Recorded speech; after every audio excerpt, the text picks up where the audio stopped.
इससे पिछले लेक्चर्स में हमने रियल नंबर्स की प्रॉपर्टीज़ को स्टडी किया। उसमें से हमने एडिशन प्रॉपर्टीज़, मल्टीप्लिकेशन प्रॉपर्टीज़ और उसके बाद इक्वालिटी की प्रॉपर्टीज़ को स्टडी किया। इस लेक्चर में हम प्रॉपर्टीज़ ऑफ इनइक्वालिटीज़ को स्टडी करेंगे। तो इनइक्वालिटीज़ की प्रॉपर्टी में सबसे पहली प्रॉपर्टी है trichotomy property.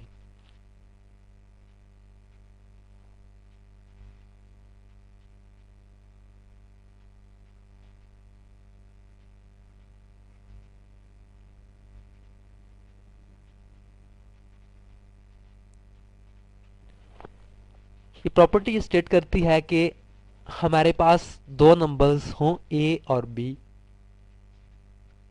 For all a b belongs to set of real numbers, के रियल नंबर्स में से कोई सेट के रियल नंबर्स के सेट में से कोई भी हमारे पास दो नंबर्स ए और बी हों तो तीन ऑप्शंस हो सकती हैं। या तो ये दोनों आपस में इक्वल हो सकते हैं, ए इज इक्वल टू बी, या ए बी से बड़ा हो सकता है और या ए बी से छोटा हो सकता है। इन तीन के अलावा और कोई ऑप्शन नहीं होगी कि इधर a is equal to b और a is greater than b और a is less than b। ये तीन ऑप्शंस हो सकती हैं। कोई भी दो नंबर्स हों सेट ऑफ रियल नंबर्स के तो उनकी ये तीन ऑप्शंस होंगी। पहली ऑप्शन कि या तो दोनों आपस में इक्वल हो सकते हैं, a is equal to b. दूसरी ऑप्शन या a b से बड़ा हो सकता है और तीसरी ऑप्शन या a जो है वो b से छोटा हो सकता है। Then second property is transitive property.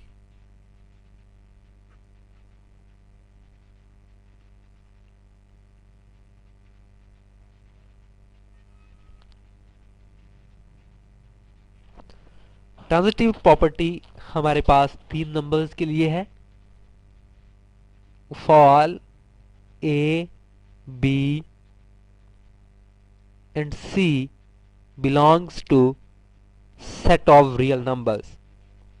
तो इसमें से पहले यह है कि अगर a is greater than b and b is greater than c, it implies that a is also greater than c। मैं आपको एग्जांपल दूं एक कि तीन पर्सन्स हैं a, b और c। अगर ये कहा जाए कि a के पास जितने पैसे हैं वो ज़्यादा हैं जितने पैसे b के पास हैं, उससे ज़्यादा हैं, और जो b के पास पैसे हैं वो उससे ज़्यादा हैं जो कि c के पास हैं, तो इसका मतलब ये हुआ कि a के पास इन दोनों से ज़्यादा होंगे, b से भी ज़्यादा होंगे और c से भी ज़्यादा होंगे। या किसी और एंगल से इसको आप देख लें कि अगर a की जो एज है वो ज़्यादा है b से, a जो है वो बड़ा है एज में b से, और b जो है वो बड़ा है एज में c से, डेफिनेटली देन a जो है उसकी एज ज़्यादा होगी c से। सिमिलरली इसी की दूसरी प्रॉपर्टी, ये ग्रेटर देन के लिए थी तो वो लेस देन के लिए, if a is less than b and b is less then c, it implies that a is also less than c। बिल्कुल उसी तरीके से जिस तरह से ये ग्रेटर देन वाली प्रॉपर्टी देखी है उसी तरह से ये लेस देन वाली प्रॉपर्टी है। Then is third property which is additive property।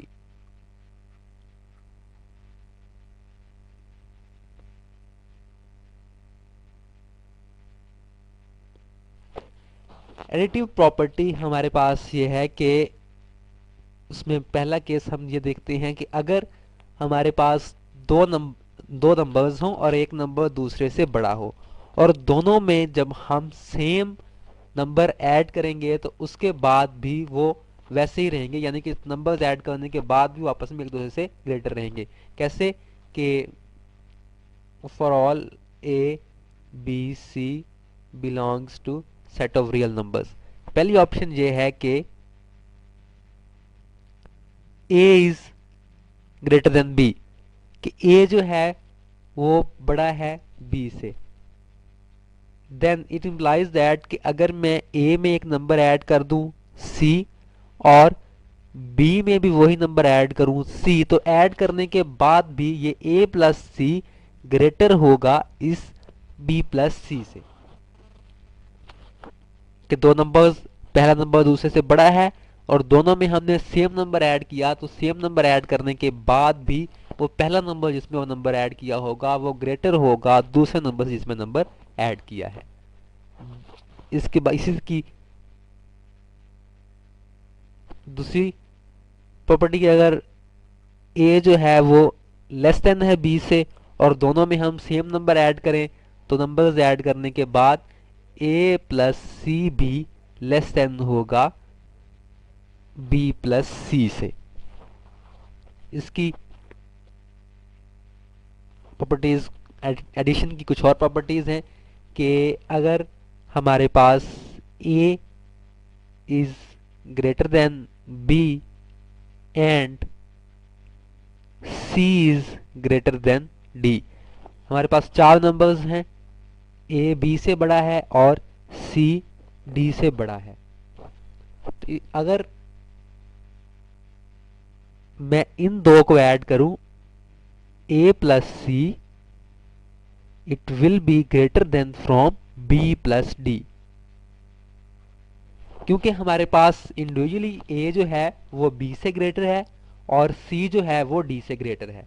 तो अगर मैं दोनों ग्रेटर वालों को ऐड करूं तो डेफिनेटली वो ज्यादा होंगे एज कंपेयर टू उनसे जो कि लेस वाले हैं। So A plus C is greater than B plus D. Similarly if a is less than b and c is less than d, it implies that a plus c is less than b plus d. Then now the multiplicative property.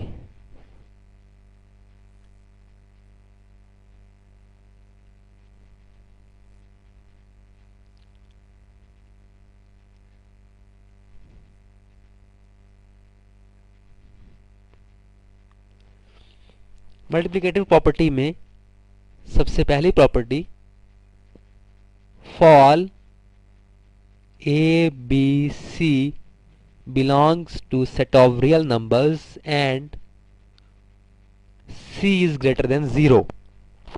If a is greater than b, it implies that ac is also greater than bc. हमारे पास दो numbers हैं, अगर a b से बड़ा है तो a को मैं सेम नंबर से मल्टीप्लाई करूं और b को भी सेम नंबर से मल्टीप्लाई करूं, नंबर पॉजिटिव हो, तो AC जो है वो भी हमारे पास फिर ग्रेटर होगा BC से। सिमिलरली अगर A लेस देन हो B से और A को भी उसी नंबर से मल्टीप्लाई किया जाए, B को भी उसी नंबर से मल्टीप्लाई किया जाए, सेम नंबर से मल्टीप्लाई करें, तो मल्टीप्लिकेशन के बाद AC should B less then BC। ये कंडीशन है जब हमारे पास C एक पॉजिटिव नंबर होगा, अगर हम पॉजिटिव नंबर से मल्टीप्लाई करें। जब हम नेगेटिव नंबर से मल्टीप्लाई करेंगे तो उसके बाद हमारे जो रिजल्ट्स हैं वो कुछ और तरह से होंगे। वही for all A B C belongs to set of real numbers and C is less than 0, कि अब हमारे पास C जो है वो एक नेगेटिव नंबर है, तो अगर A is greater than B और हम इन दोनों को किसी सेम नेगेटिव नंबर से मल्टीप्लाई करें, तो नेगेटिव नंबर से मल्टीप्लाई होने के बाद AC will be less than from BC। जब नेगेटिव नंबर से मल्टीप्लाई होगा तो तब हमारे पास AC छोटा हो जाएगा from BC, is less than from BC। Similarly अगर हमारे पास A is less than B और दोनों को सेम नेगेटिव नंबर से मल्टीप्लाई किया जाए c से, then AC should be greater than from BC। जब पॉजिटिव नंबर से मल्टीप्लाई करेंगे तो हमारे पास बिल्कुल वैसे ही रहेगा जिस तरह अगर पहले नंबर्स ग्रेटर हैं तो बाद में भी ग्रेटर रहेंगे, लेकिन जब हम नेगेटिव नंबर से मल्टीप्लाई करेंगे तो तब हमारे पास उनकी सिंबल चेंज हो जाएंगी। Then is the property, third property is for A, B, C and D belongs to set of real numbers and all are positive. All are positive numbers. First property is if A is greater than B and C is greater than D, it implies that greater वालों को आपस में multiply करें, A, C should be greater than from B, D. Similarly, if A is less than B and C is less than D, it implies that AC is less than from BD. इस lecture में हमने inequality की properties को देखा। सबसे पहली property ट्रिकोनोमी property, जिसमें हमारे पास एक नंबर या तो दूसरे के इक्वल होगा या ग्रेटर होगा या लेस होगा। देन ट्रांजिटिव प्रॉपर्टी, अगर हमारे पास एक नंबर दूसरे से बड़ा हो, दूसरा तीसरे नंबर से बड़ा हो, तो पहला नंबर उस तीसरे से बड़ा होगा। सिमिलरली लेस देन के लिए भी। देन एडिटिव प्रॉपर्टी के सेम नंबर को ऐड किया जाए तो उसके बाद भी वो आपस में वही उनका रिलेशन रहेगा जो पहले था। अगर पहले ग्रेटर हैं तो बाद में भी ग्रेटर रहेंगे, अगर पहले लेस हैं तो बाद में भी लेस रहेंगे। उसके बाद हमने मल्टीप्लिकेटिव